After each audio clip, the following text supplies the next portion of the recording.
Hello out there, I'm the Oldest Nerd. Today talking about episode 21 of season 3 called The Die is Cast. This is actually part 2 of the Garak episode that started last week, that we had a situation where Garak is approached by his old boss, Enabram Tain, played by Paul Dooley. And if you don't know anything about Paul Dooley, you'd recognize him immediately without the makeup. The fact is, he has been in virtually everything. He's the guy that plays the suburban husband. He is the benevolent boss. He's kind of an everyman and has had a lot of work over a very long career playing those kind of parts. So this has got to be something interesting in that he was able to actually take a part of I wouldn't say a villain, but certainly someone who has a moral compass that's not quite calibrated. Nevertheless, he tries to come out of retirement so that he can do something glorious, and he goes against the will of the Cardassian government by seeking to pick a fight with the Dominion. And that's basically the plot of the show. But really what it's about is what we can learn about Garak. Now, Garak was a close friend and associate of Enabram Tain, and because of this, he has gone along with it. Now, whether he wanted to actually do what Tain wanted to do is a little vague, but the fact is, he did want to go back to Cardassia. They've made that fairly clear that he was, in fact, exiled, and Tain had considered that he had betrayed him and the planet for some time, but wanted to use him in order to be able to get Odo and maybe information out of him.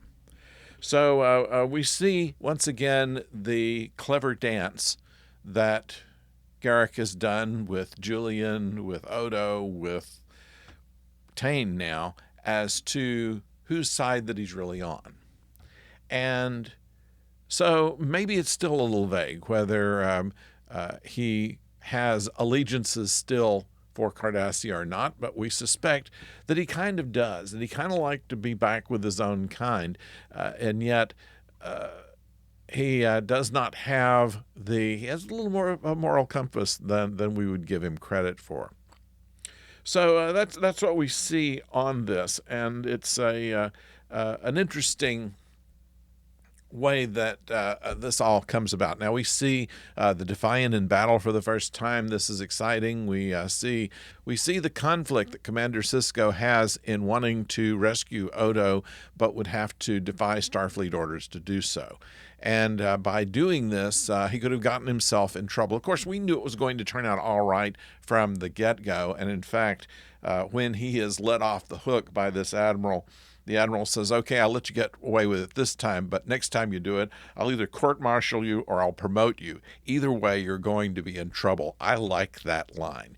That's a very well-written line and well delivered there. But what we learn about the relationship between Odo and Garak is interesting. And in fact, Andrew Robinson wrote a book about his time on Deep Space Nine and about Garak, and said in an interview later that he really didn't put in everything that he knew about the character or everything that he thought the character might do, because he thought that the mystery of the character was really the essence of it to begin with. And I agree with that. It was well played, and there was something about the way that he played it. He wasn't playing it like the serious spy, but rather a guy with a big smile on his face all the time, lying right to your face. There's something to be said for that. Anyway, a couple of little Easter eggs are in there. We find in the opening scene that Julian is having a bowl of plomeek soup. This is a Vulcan dish, which was first introduced in Star Trek on, it was the Amok Time, in which Christine Chapel sends Spock some plomeek soup and gets it thrown across the hall at her. Nevertheless, that was an interesting little Easter egg that was in there. There are probably others, but that is one of those. And of course, there's a long history of officers defying Starfleet orders, which usually are ill thought. In this case, I didn't think so much that they were being unreasonable at Starfleet, that you shouldn't send one ship after one guy. But that's the way that much of Star Trek is done. It's one for all and all for one. So that's kind of how they place this. And of course, we're going to side with Sisko and know that they're going to get out of it anyway. And so that's what we have on this episode of Deep Space Nine. I think we've learned more about Garak in the last 2 episodes than we would in the entire series. But it's always interesting to see just what is revealed. It's part of putting together the puzzle, if you will. So please subscribe to the channel and click a like, if you will, and we'll be back with something else this week. The hurricane has moved away.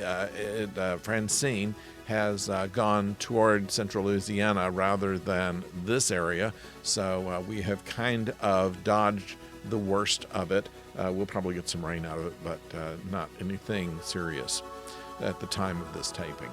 So we expect that we'll be able to get you a movie review later in the week. So we'll let you know about that when we get here. So keep a watch on your notifications, which you can get if you click like and subscribe, and also enable the notifications on your phone. That way you can know when the next video is coming your way. So until next time, don't go far.